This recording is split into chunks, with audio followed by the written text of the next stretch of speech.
ಶಾರದೆ ದಯ ಪಾಲಿಸು, ಈ ಬಾಳನು ಬೆಳಕಾಗಿಸು. ಹೇ ಶಾರದೆ ದಯ ಪಾಲಿಸು, ಈ ಬಾಳನು ಬೆಳಕಾಗಿಸು. ನಾಳೆಗಳ ದಾರಿಯಲೇ ನಂಬಿಕೆಯ ನೆಲೆಯಾಗಿರಿಸು, ಮುನ್ನಡೆಸು. ಕೈ ಹಿಡಿದು ನಾವಾಡೋ ಪದ ಪದದಲ್ಲೂ ಸಂಚರಿಸು. ಹೂವಲ್ಲಿ ಜೇನು ಗುಳಿ ಕಟ್ಟದೇನು, ನೀರಲ್ಲಿ ಮೀನು ಅಡಿ ಮುಟ್ಟರೇನು, ಆ ದೈವದಾಜ್ಞೆನೇ ಎಲ್ಲಾನು.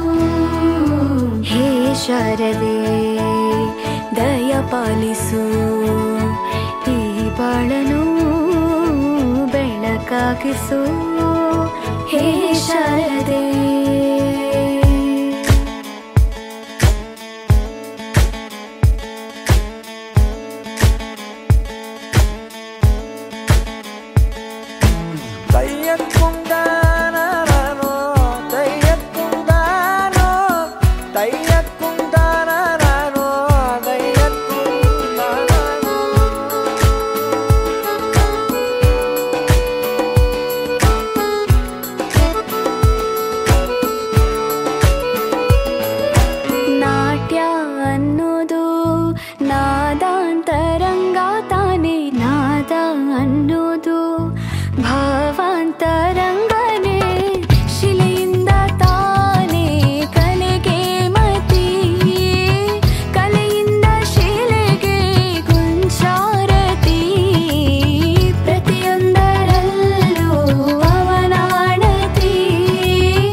ಶಾರದೆ ದಯ ಪಾಲಿಸು, ಈ ಬಾಳನು ಬೆಳಕಾಗಿಸು. ಹೇ ಶಾರದೆ ದಯ ಪಾಲಿಸು, ಈ ಬಾಳನು. ನಿಮಗೆಲ್ಲರಿಗೂ ಒಳ್ಳೆಯದಾಗಲಿ, ಒಳ್ಳೆಯ ಅಂಕಗಳು ಬರಲಿ. ನೀವು ಓದಿರೋ ಪ್ರಶ್ನೆಗಳೇ ಸಿಗಲಿ, ನಿಮಗೆ ಕ್ವೆಶ್ಚನ್ ಪೇಪರ್ನಲ್ಲಿ ಬರಲಿ. ಯಾರು ಗಾಬರಿ ಆಗಬೇಡಿ, ಯಾರು ಏನು ಟೆನ್ಷನ್ ತಗೊಳ್ಳೋದು ಬೇಕಾಗಿಲ್ಲ. ನೀವು ತರಗತಿ ಇದು ಎಕ್ಸಾಮಿನೇಷನ್ ಹಾಲ್ ಹೋಗೋಕೆ ಮುಂಚೆ ಏನೇನು ಇಟ್ಕೋಬೇಕು ಎಲ್ಲದನ್ನ ಒಂದು ಅರ್ಧ ಗಂಟೆ ಮುಂಚಿತವಾಗಿ ನೋಡ್ಕೊಂಡು ಆರಾಮಾಗಿ ಹೋಗಿ ಆರಾಮಾಗಿ ಕೂತ್ಕೊಳ್ಳಿ. ಯೋಚನೆ ಮಾಡಬೇಡಿ, ತಿಳಿದಷ್ಟನ್ನ ಬರೀರಿ. ಯಾರು ಅದು ಇದು ಹೇಳ್ತಾರೆ ಅಂತ ತಲೆ ಕೆಡಿಸ್ಕೊಳ್ಬೇಡಿ. ಪಕ್ಕದಲ್ಲಿರೋರು ಹಾಗೆ ಹೀಗೆ ಅಥವಾ ಕ್ಲಾಸ್ ನಲ್ಲಿ ಇನ್ವಿಜಿಲೇಟರ್ಗಳೇ ಏನೇನೋ ಮಾತಾಡ್ತಾರೆ, ಅದ್ರ ಬಗ್ಗೆ ನೀವು ತಲೆ ಕೆಡಿಸ್ಕೋಬೇಡಿ. ನಿಮ್ಮದು ಏನು ಓದಿದ್ದೀರಾ ಅದನ್ನ ಮಾತ್ರ ಬರೀರಿ. ಆಗ್ಬೋದಲ್ಲ? ನೀವು ಯಾರು ಎದುರುಗಳ ಅವಶ್ಯಕತೆ ಇಲ್ಲ. ನೀವೆಲ್ಲ ಚೆನ್ನಾಗಿ ಬರೀತೀರಾ, ಎಲ್ಲ ಒಳ್ಳೆ ಅಂಕ ತಗೊಂಡು ಪಾಸ್ ಆಗ್ತೀರಾ. ನಿಮ್ಮ ತಂದೆ ತಾಯಿಗಳಿಗೆ ಒಳ್ಳೆ ಹೆಸರು ತರ್ತೀರಾ ಅಂತ ನನಗೆ ನಿಮ್ಮೆಲ್ಲರ ಮೇಲೆ ನಂಬಿಕೆ ಇದೆ. ಹಾಗೆ ಈ ಶಾರದಾ ಮಾತೆ ನಿಮ್ಗೆಲ್ಲರಿಗೂ ಒಳ್ಳೇದು ಮಾಡ್ಲಿ ಅಂತ ಹೇಳ್ತಾ, ಈ ವರ್ಷ ನೀವು ನಮ್ಮ ತಾಲೂಕಿಗೆ ಮತ್ತೆ ನಮ್ಮ ಜಿಲ್ಲೆಗೆ ಪ್ರಥಮ ಸ್ಥಾನವನ್ನ ನಮ್ಮ ಸಂಸ್ಥೆಯಿಂದ ನೀವು ತಂದುಕೊಡ್ತೀರಾ ಅನ್ನೋ ಆಶಾಭಾವನೆಯೊಂದಿಗೆ ನನ್ನ ಮಾತುಗಳನ್ನು ಮುಕ್ತಾಯ ಮಾಡ್ತೇನೆ.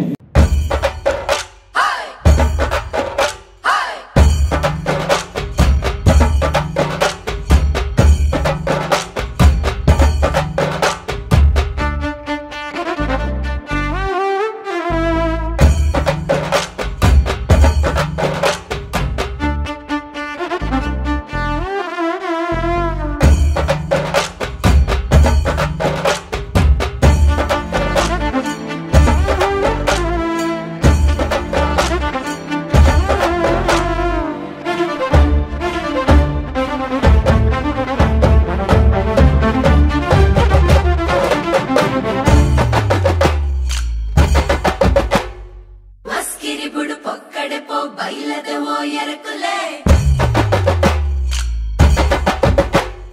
కుదుకల కా తూపదాయి మోనే బాపి మీనులే